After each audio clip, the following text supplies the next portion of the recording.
새벽에 우리를 도우시는 하나님 아버지를 바라보면서 우리 다 같이 묵도하심으로 하나님 앞에 나가도록 하겠습니다.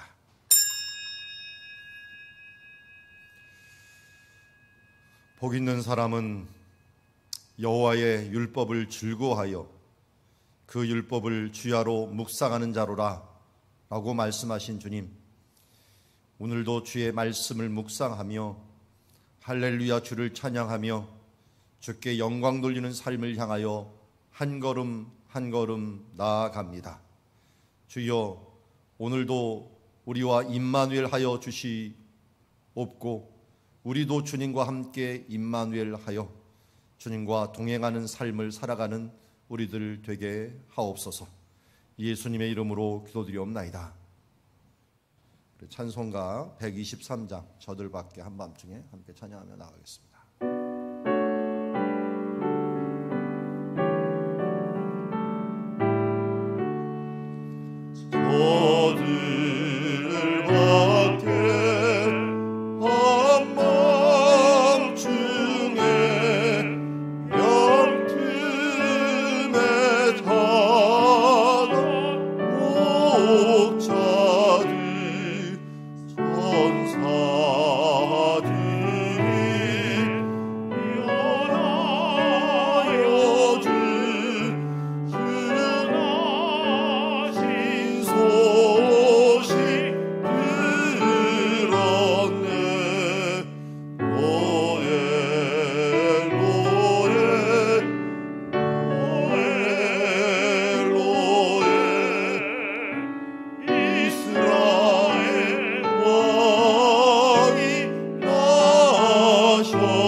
목요일마다 나라와 민족 교회를 위하여 기도하고 있습니다. 나라와 교회가 코로나19를 은혜 중에 극복하게 하옵시고 교회가 정화되고 예배가 온전히 회복되며 위드 코로나를 위드 갓으로 극복하게 하여 주시옵소서. 남북이 주 안에서 평화 통일 이루게 하여 주시옵시며 주 예수 오신 성탄을 기쁨으로 맞이하는 한 주가 되게 하여 주시옵소서. 우리 위하여 함께 기도하며 나가도록 하겠습니다. 하나님 아버지, 주 예수 오신 성탄을 기쁨으로 맞이할 수 있는 우리의 마음과 주여 우리의 삶이 될 수 있도록 인도하옵소서. 남북이 주 안에서 평화 통일을 이루게 하여 주시옵소서. 위드 코로나를 위드 갓으로 극복하게 하옵소서. 하나님, 우리 사회가 위드 코로나 하나 자체도 주님 이겨내지 못하고 있는 연약한 사회임을 다시 한번 깨닫고 우리가 기도가 부족하고 우리가 하나님 안에서 해야 될 부분들을 행하지 못함으로 말미암아 하나님 앞에 참으로 부족하고 연약한 모습들을 보였음을 주 앞에 다시 한번 주여 나아갑니다. 교회가 정화되고 예배가 온전히 회복되는 하나님의 역사와 그의 일들을 이뤄 나아가는 주의 자녀들 되게 하여 주시옵소서. 나라와 교회가 코로나19를 은혜 중에 극복할 수 있는 주님의 자녀가 될 수 있도록 아버지 도와주시고 이끌어 주시옵소서. 그의 나라와 그의 의를 구하는 주님의 자녀가 되게 하옵소서. 하나님 아버지, 오늘도 이 나라 이 민족을 불쌍히 여겨 주시옵소서. 우리 교회를 주여 긍휼히 여겨 주시옵시고 우리 각 사람들을 주님 불쌍히 여겨 주시옵소서. 그래야 그의 나라와 의를 구하며 나아가는 주님의 교회, 주님의 나라 될 수 있도록 도우시옵소서.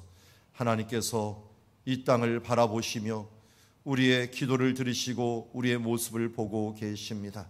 우리가 기도하지 않고 주님과 교류하지 않는다면 어찌 주님과 동행하며 어찌 주님의 주시는 큰 복을 누릴 수 있겠습니까? 오늘도 주님 앞에 기도하며 말씀 보며 주와 함께 걸어가는 주의 자녀들 될 수 있도록 은혜 베풀어 주시옵시고 말씀의 거울에 나의 삶을 비추고 성령의 이끌림을 받는 삶이 될 수 있도록 오늘도 이 나라와 이 민족과 우리 교회와 또 우리 가정들을 지켜 주시옵소서. 예수님의 이름으로 기도드리옵나이다. 자, 오늘 우리에게 주신 하나님 말씀은 욥기서 38장 39절에서 39장 4절 말씀까지 함께 보도록 하겠습니다. 오늘 제목을 동물 세계를 돌보시는 하나님이라고 하는 제목을 가지고 하나님 말씀을 보도록 하겠습니다. 한 절씩 교독합니다. 내가 사자를 위하여 먹이를 사냥하겠느냐? 젊은 사자의 식욕을 채우겠느냐? 그것들이 굴에 엎드리며 숲에 앉아 숨어 기다리느니라. 까마귀 새끼가 하나님을 향하여 부르짖으며 먹을 것이 없어서 허우적거릴 때에 그것을 위하여 먹이를 마련하는 이가 누구냐? 산 염소가 새끼치는 때를 내가 아느냐? 암사슴이 새끼 나는 것을 내가 본 적이 있느냐? 그것이 몇 달 만에 만삭되는지 아느냐? 그 나을 때를 아느냐? 그것들은 몸을 부풀리고 새끼를 낳으니 그 괴로움이 지나가고. 같이 읽습니다. 그 새끼는 강하여져서 빈들에서 크다가 나갈 후에는 다시 돌아오지 아니하느니라. 아멘. 자, 오늘 말씀을 보면은 먼저 동물들이 많이 나온다 하는 것들을 우리가 알 수가 있습니다. 동물들 이야기들 중에 먼저 사자가 등장을 합니다. 사자가 이제 먹이를 마련하는 부분들을 보여주고 있는데요. 오늘부터 시작하는 말씀들 중에는 특별히 동물들이 많이 인용이 되는데 한 10마리 정도가 인용이 되는 것 같습니다. 동물들의 용맹성, 그리고 도움이 필요한 것, 그리고 수치심, 또 강함, 야성적인 능력, 이런 부분들을 언급하고 있고, 우리가 잘 알려져 있는 가축들에 대해서는 이야기하지 않습니다. 양이라든지 소라든지 나귀라든지 이런 것들은 별로 얘기하지 않고요. 차라리 야생동물을 이야기합니다. 이 야생동물의 신비를 통해 갖고 이들이 어떻게 생존하는지, 특별한 지혜가 있는지, 하나님이 어떤 능력들을 그에게 주셨는지 하는 부분들을 이야기하면서 우리의 지식이 한계가 있음을 알게 하십니다. 현재는 우리가 동물의 세계라든지 이런 다큐 프로그램들을 통해서 동물들이 이렇게 자라가는구나. 저도 너무 이 동물 프로그램이 좋아해갖고 어렸을 때부터 계속 봐왔고 지금도 시간이 날 때마다 자주 보고 있는 부분이고, 이게 탐험가들이 가갖고 아주 은밀한 이 야생동물의 삶들을 찍어올 때마다 야, 이런 특징이 있었구나 하는 부분들을 보면 참 신기해합니다. 여기서도 하나님께서 그 신기한 모습들을 이야기하면서 너희가 이들의 모습을 아느냐 하면서 이야기하는데요. 특별히 여기에서는 두 가지 측면에서 얘기합니다. 오늘 본문에서는 사자와 까마귀를 통해 갖고 먼저 먹이를 어떻게 이들이 마련하는지 아느냐라는 것이고, 그리고 이 가장 약한 동물들, 이 사슴이라든지 이런 존재들이 어떻게 생존해 가는지를 아느냐 하는 것들을 우리에게 이야기하고 있습니다. 자, 먼저 먹이 마련에 대한 부분들을 보게 되는데요. 사자는 사람들이 관찰할 존재가 당시에는 아니었죠. 지금은 관찰을 자주 하죠. 우리에 놓고도 하고 망원경을 통해서 보기도 하지만 예전에는 사자를 관찰한다는 건 있을 수가 없었어요. 그래서 사자는 우리가 경계의 대상이었는데, 사자가 먹이를 사냥하는 것, 내가 사자를 위하여 먹이를 사냥하느냐, 젊은 사자의 식욕을 채우겠느냐 하면서 이 사자들의 그 으르렁거림과 그가 먹으려고 하는 그 부분들을 사람이 채워줄 수 없지 않느냐라고 하는 것을 이야기하고, 또 그들이 그 배부르면은 안 잡아먹겠죠. 그런데 굴에 엎드리며 숲에 앉아 숨어 기다리다가 가는 모습들. 그래서 사자들의 모습, 요새 동물의 세계에서 너무 잘 보여주니까요. 사자들이 움크려 있다가 잘 숨겨 있다가 쫙 엎드리죠. 이게 엎드린다는 것 표현들을 죄가 내 문 앞에서 엎드리느니라라고 하는 창세기의 말씀에서 가인을 향하여 하나님께서 하신 말이죠. 죄가 내 문 앞에서 엎드린다라고 하는 표현은 이 사자들이 사냥할 때 보니까 쫙 엎드렸다가 탁 튀어나가죠. 그런 것처럼 사냥을 준비하는 모습들을 보게 돼요. 숲에 앉아서 이렇게 움크리고 기다리다가 어느 정도 가까이 왔을 때 탁 튀어나가는 그런 모습을 보여주고 있습니다. 무엇을 위해서요? 자기의 먹이 사냥을 위해서 행한다고 합니다. 그런데요, 이 사자조차도 동물의 세계도 봐도 그렇고요, 우리 성경에도 봐도 그렇고, 이 사자가 그야말로 모든 그 동물을 사냥하는 건 아니에요. 사냥 확률이 굉장히 적답니다. 적게는 한 5%에서 10% 정도밖에 못 잡아먹는데, 한번 공격을 했다가도, 그리고 많이 해봤자 한 30%. 그러니까 완벽한 상황을 기다렸다가 그것을 해야 되는데, 워낙 야생동물들도 빠르기 때문에 이것을 거의 못하고, 우리도 보면은 거의 잡았는가 싶은데 뛰어나가 버리고 이런 상황이 허다하다 보니까 사자도 한 번 잡는 것들이 쉽지 않고, 잡아놓으면은 그것을 가져다가 한참 동안 숨겨놓고 먹기도 하고, 또 그것이 끝나기까지는 또 사냥을 하지도 않아요. 워낙 이게 사냥이라는 자체가 힘들기 때문에. 그래서 동물들의 특징은 배부르면 안 한다는 거죠. 인간들이 근데 특징이 뭡니까? 갖고 있어도 한다는 거예요. 이게 인간하고 동물들하고 차라리 틀린데, 이 사자들 모습을 보는데, 그래서 성경에도 사자가 많이 나와요. 지금 왼쪽에 보면 제가 이 사자는 어디서 봤는지 모르는데 유럽인지 아니면 로마 같아요. 로마 같은 데서 사자를 본 것 같고요. 그리고 맨 아래쪽에서는 이 사자는 바벨론입니다. 바벨론 그 성문 앞에 있었던 걸 박물관에서, 대형 박물관하고 시카고 박물관에서 떼어갖고 하나씩 갖고 있더라고요. 그래서 거기서 떼어온 그런 부분들이고요. 그야말로 타일로 만들었는데 이렇게 멋있게 바벨론 시대 때 만들었어요. 이게 그러니까 한 2700년 이 정도, 2500년 정도에 만들어진 것이라고 할 수가 있죠. 그리고 위에는 터키 사람들이 예루살렘의 스데반 문이라고 해갖고 베데스다 연못 들어가는 문에 사자들을 보았다 그래서 사자문이라고 해놨어요. 그래서 사자 그러면 용맹한 것. 그래서 슐레이만 대제라고 하는 사람이 현재 예루살렘 성벽을 지었는데, 이 터키의 왕이에요. 왕인데 이걸 왜 지었느냐? 밤에 사자가 자기에게 나타나서 자기를 계속 괴롭혀갖고 왜 그런가 하는 걸 물어봤더니, 그때가 마침 예루살렘에 방문했을 때예요. 당신이 왕으로서 이 성벽을 짓지 않아갖고 그렇게 되었다. 그리고 성벽을 다 끝냈어요. 근데 또 나타났어. 왜 이렇게 나타나냐 또 물어봤더니 성벽을 잘못 졌다. 빼먹고 졌다. 그래갖고 일설에는 이 성벽 설계자를 죽였다라고 하는 말이 있는데요.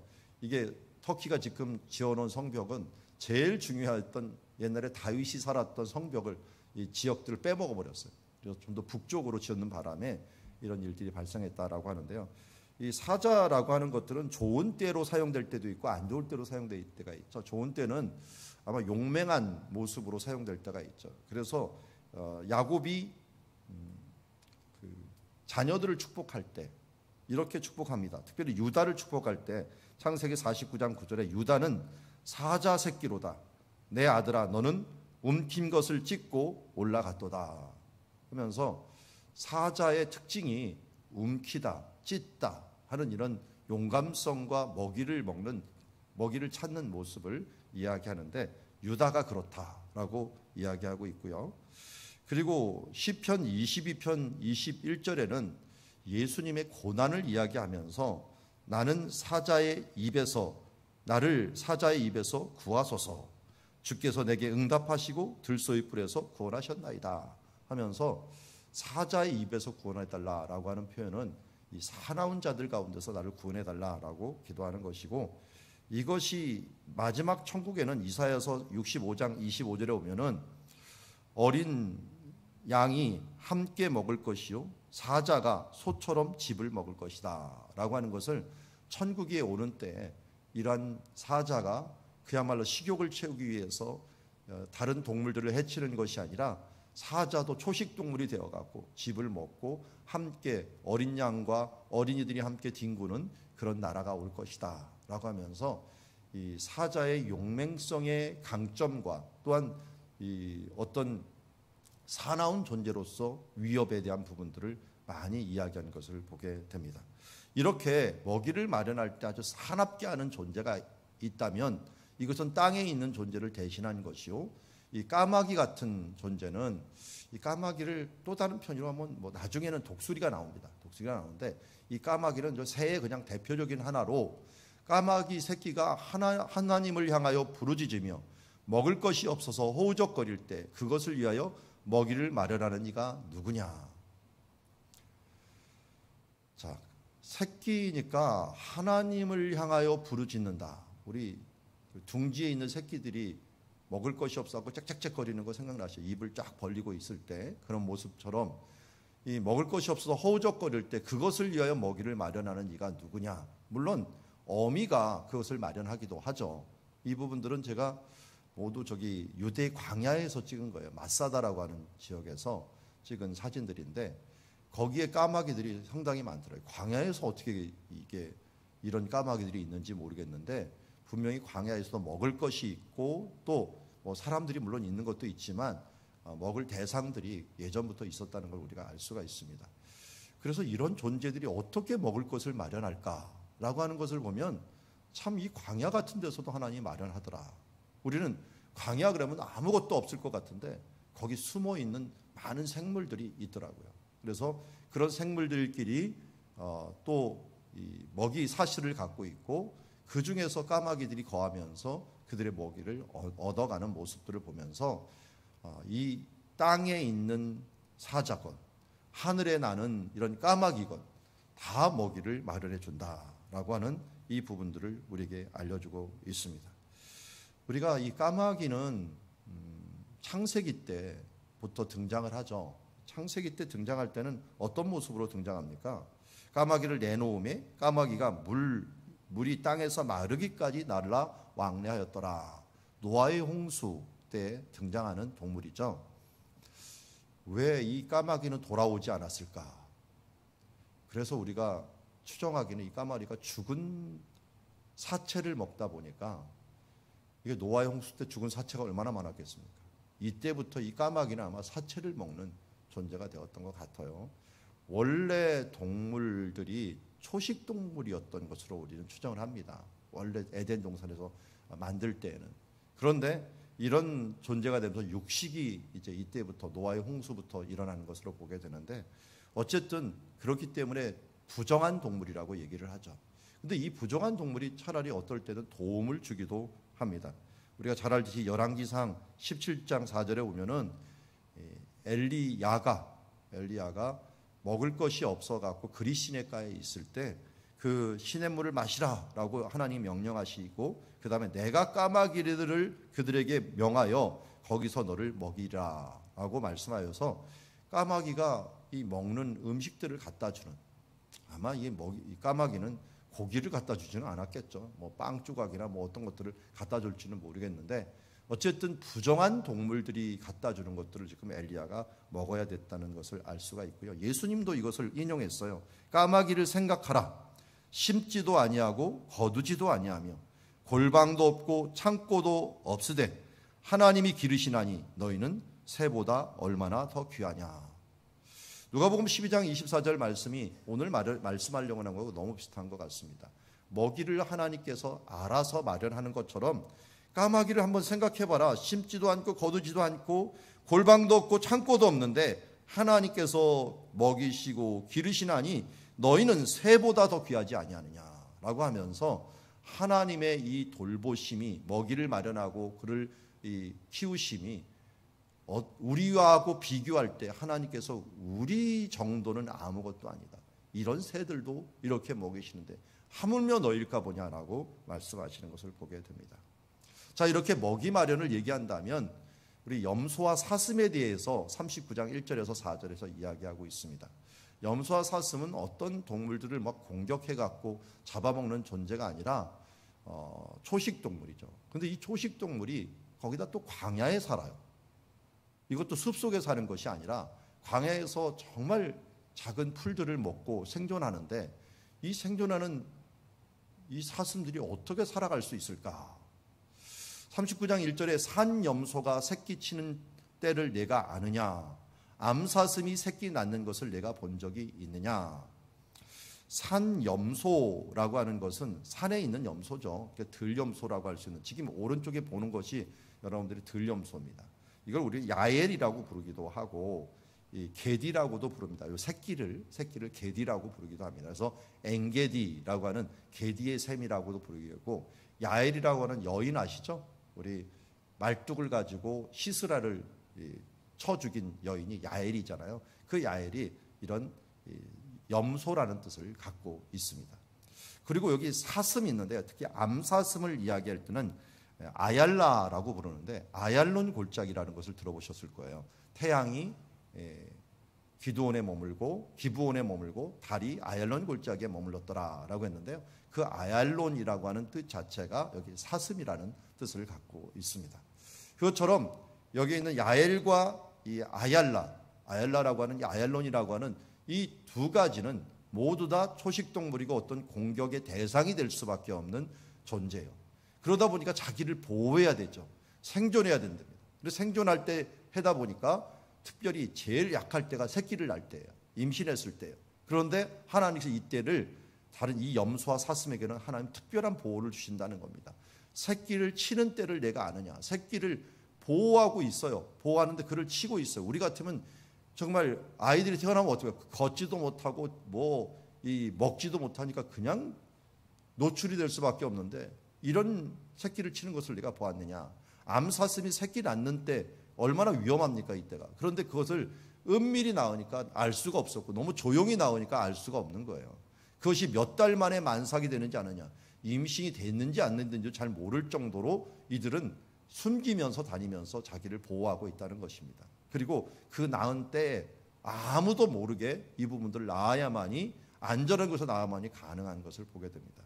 그리고 그의 몸을 굽부리고 새끼를 낳으니 그 괴로움이 지나가고, 괴로움이라고 하는 것은 해산한 시간이 너무 빨리 지나간다는 거예요.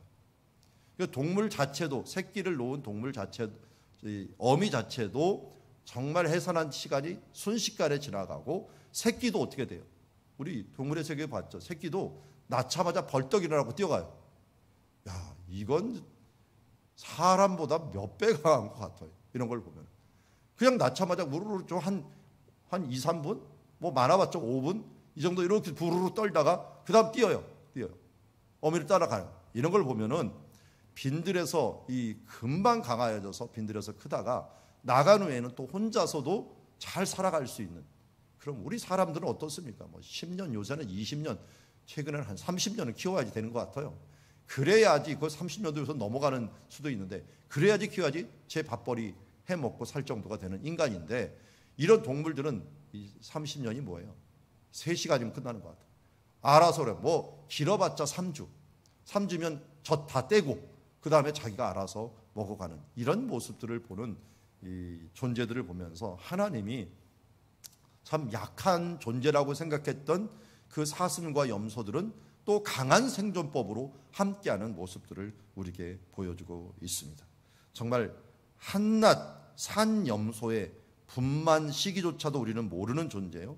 하나님의 섭리에 불만을 터뜨리거나 불의하다고 비난하면서 할 수 없는 무지한 존재, 어리석인 존재라는 걸 우리가 다시 한번 하나님께서 알려주고 있고요. 할 수 없는 일들을 하나님께서 그의 능력과 세심한 배려를 통하여서 이 모든 것을 이루어 간다는 사실들을 우리에게 알려주고 있습니다. 그래서 우리는 하나님 앞에 이런 모습들을 보면서 어떤 생각을 가지고 어떤 교훈을 가져야 되느냐, 저는 이렇게 교훈을 생각해 봅니다.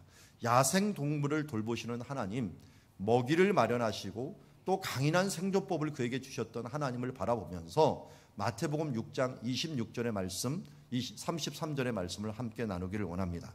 공중의 새를 보라.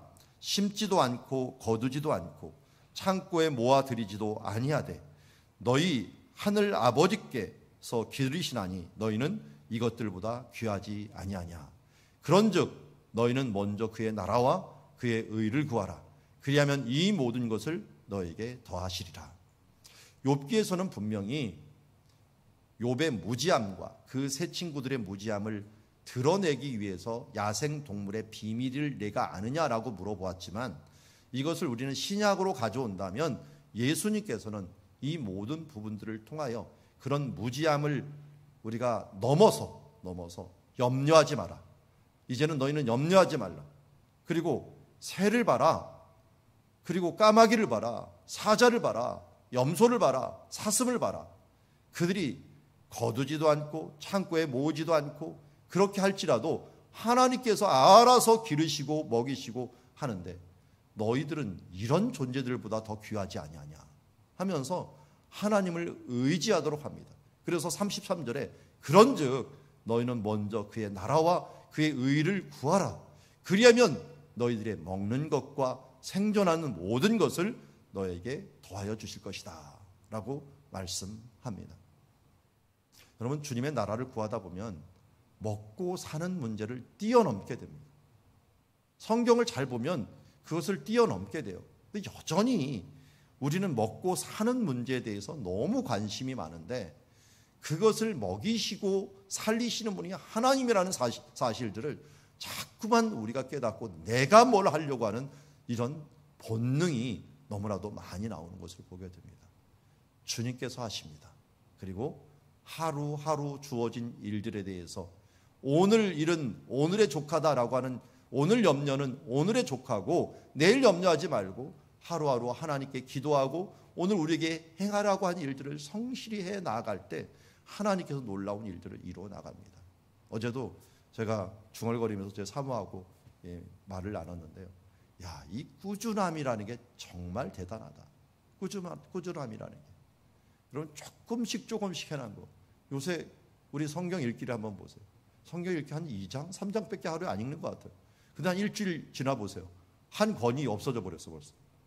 어느새 퉁 뛰어나가 넘어버렸어요.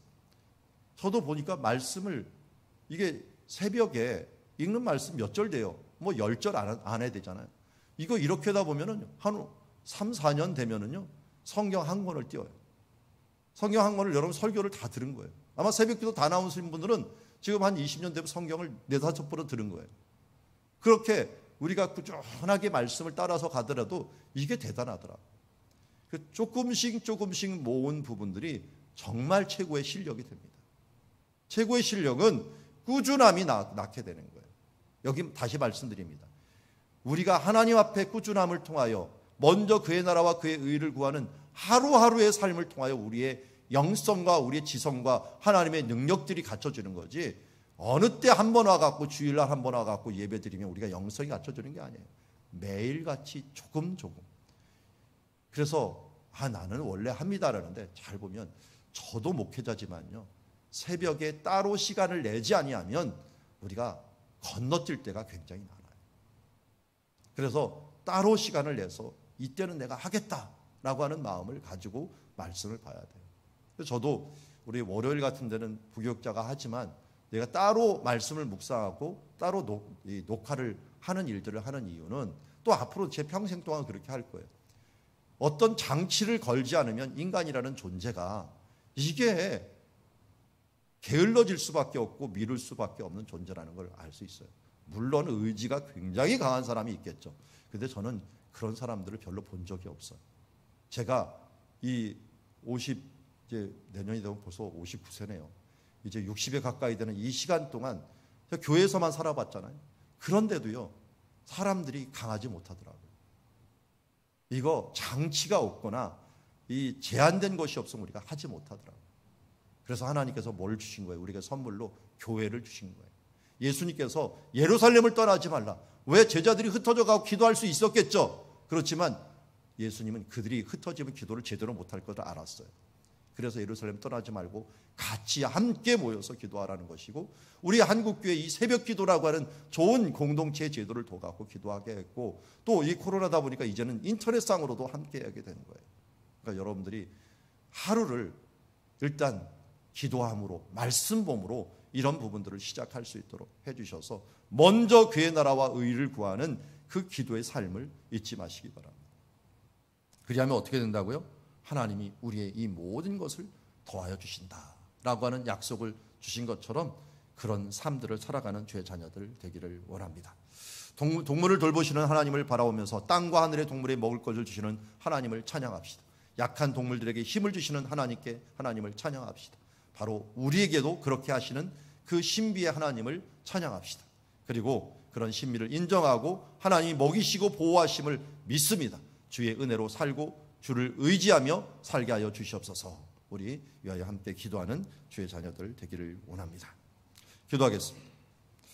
하나님 아버지, 하늘과 땅을 창조하실 뿐만 아니라 지금도 동물들에게 먹이를 주시고 또 약한 자에게 강함을 허락하여 주시며 생존하게 하시는 하나님, 하물며 너희일까 보냐라고 예수님께서 우리에게 말씀해 주셨습니다. 하나님, 우리는 주님의 그 능력과 그 신비를 인정합니다. 하나님이 먹이시고 보호하신다는 것을 인정합니다. 우리의 삶 속에서도 그렇게 하실 줄 믿습니다. 주님, 우리가 자꾸만 우리의 계산법대로, 우리의 생각대로 그렇게 행함으로 미리 염려하고 미리 걱정함으로 하나님의 뜻을 거스릴 때가 많이 있습니다.